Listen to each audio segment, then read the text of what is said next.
कहू कब कहू बिहार का बिहार कहब काहे नहीं कहब नहीं काहे तो 4 दिन ऋषि है भी एक दिन मनाई 4 दिन ऋषि वेतन तू बा तू करबे कहू तू करबे काहे ना गुलाम है गार फाट जाला कैसे पैसा ना दे कितना सोना देली के देली काहे ना देले कमाईली तब ले तेही बार कमैली तोरे दम पर नाही हल्ले भिख मंगवा करे करे भिखरिया भिखरिया कार कुल हमरे दम पे कैले बा तो ते आइली तब शुरू कर कैसे तब पहले तोरे पहले मेहनत करत रही रे कुछ नहीं कमाईले बहुत कुछ कैला ली ठीक बा देख अभी औकात दरवाजा नहीं टूटा दरवाजा हो बीगो वीडियो कमात रही ठीक बा इतना तोरे लेखा ना आई बा। दोस्तों बहुत ही दुख की बात है कि मालती चौहान अब इस दुनिया में न रही। जी हाँ दोस्तों, पूरी खबर देने वाले इस वीडियो में, तो इस वीडियो को पूरा एंड तक देखते रहिएगा। तो दोस्तों आप सभी को बता देते हैं कि मशहूर यूट्यूबर मालती चौहान की संदिग्ध परिस्थितियों में मौत हो गई। मालती चौहान का सब घर में फंदे से लटका मिला। वह उत्तर प्रदेश के संत कबीर नगर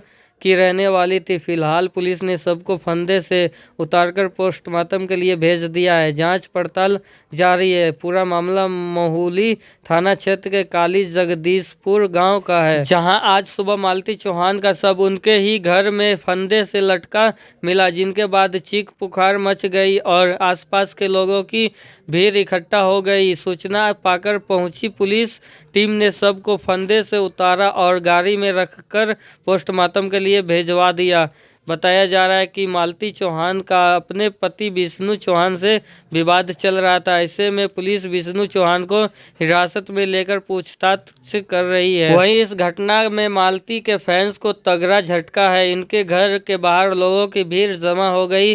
पोस्टमार्टम हाउस में भी लोगों का तांता लगा हुआ है। दोस्तों आप सभी को बता देते कि मालती चौहान का जब इसका मामला पूरा अच्छे तरीके से क्लियर हो जाएगा तब पता चलेगा कि आखिर मालती चौहान की मौत कैसे हुई है। ऐसे में आप सभी को बता देते कि मालती चौहान का जितना भी फैंस है सभी इकट्ठा हो गए। मालती चौहान के घर पे लाखों के तादाद में भीड़ इकट्ठा हो गई है मालती चौहान के घर पे।